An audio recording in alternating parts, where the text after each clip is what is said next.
Masalah sampah yang sehari-hari kita sangat dekat ya, ini memang sudah menjadi kompleks dan memang sulit untuk diselesaikan ketika hanya satu pihak yang bertanggung jawab atau yang bertindak. Selama ini kan masalah sampah yang sering disalahkan adalah masyarakat sebagai konsumen.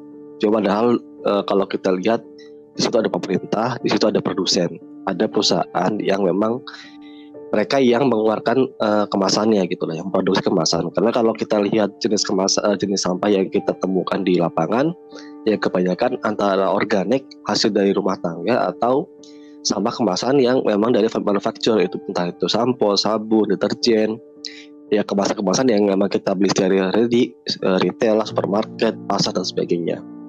Yang mana kemasan-kemasan manufaktur ini atau kebutuhan sehari-hari ini ya mereka dikemas dalam kemasan plastik sekali pakai itu loh.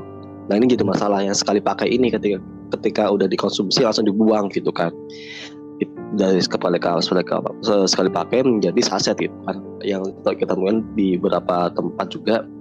Artinya ini yang jadi masalah gitu, ketika kemasannya udah sulit didaur ulang, artinya udah sekali pakai dan saset, ya ini jadi masalah itu loh. Apakah perusahaan ini juga memberitahu ke kita, ke masyarakat, pemerintah, cara pengelolaannya gimana? Nah ini kan nggak tahu juga kita sebenarnya. Bahkan juga sebenarnya kalau kita tanya ke perusahaan yang memproduksi kemasan ini, mereka pun sebenarnya juga masih dalam tahap mencari solusi bagaimana mengelola sampah pasca kemasannya seperti itu. Itu yang pertama, jenis kemasan yang sekali pakai dan saset menjadi masalahan di beban pengelolaan sampah kita. Gitu.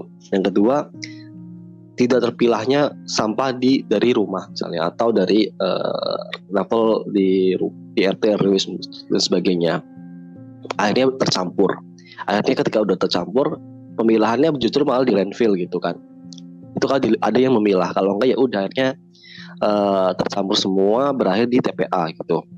Walaupun kita melihat di masyarakat kita sudah ada banyak inisiatif teman-teman yang sudah memilah sampah gitu kan, yang organik dipisah, sampah kemasan jenis yang PET dipisah, yang botol, yang saset dipisah dan sebagainya. Tapi diangkut, dicampur lagi. Nah ini jadi masalah juga, akhirnya dicampur, dikembalikan ke TPA lagi gitu.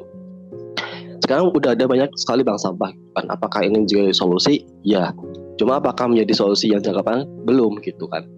Ketika bank sampah pun hanya menerima sampah-sampah yang memang punya nilai itu loh, seperti botol plastik yang PET, cup yang PET juga. Artinya hanya jenis-jenis plastik, kemasan plastik tertentu yang kodenya emang PET itu sendiri, tapi sisanya yang nomor 7 yang others kayak sachet dan kemasan lainnya nggak diambil tuh, karena memang nggak punya nilai gitu. Nah ini jadi masalah, balik lagi bahwa jenis plastiknya yang bisa diolah itu cuma PET doang, dan sisanya yang sekali pakai doang tuh, yang memang nggak bisa diolah dan memang nggak punya nilai gitu.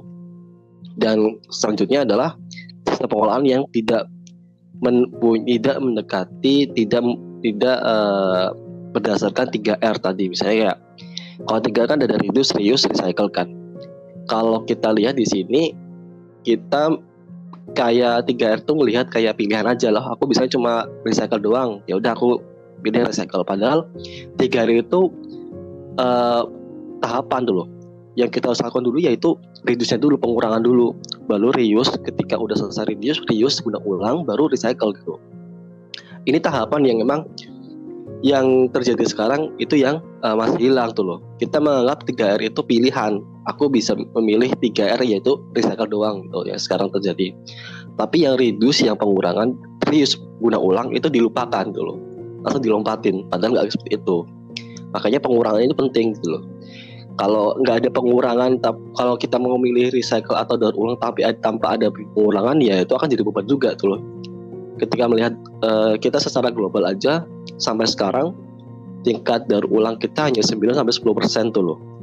Ketika kemasan plastik ini pertama kali diproduksi ya, itu hanya 10% secara global. Dengan catatannya tadi nggak ada pengurangannya, mau gimana tuh loh. Dan jadi masalah sih, makanya ini sangat kompleks karena perlu semua pihak untuk bekerja sama, punya masing-masing andil, punya porsi masing-masing tanggung jawabnya soal sampah seperti itu Mas.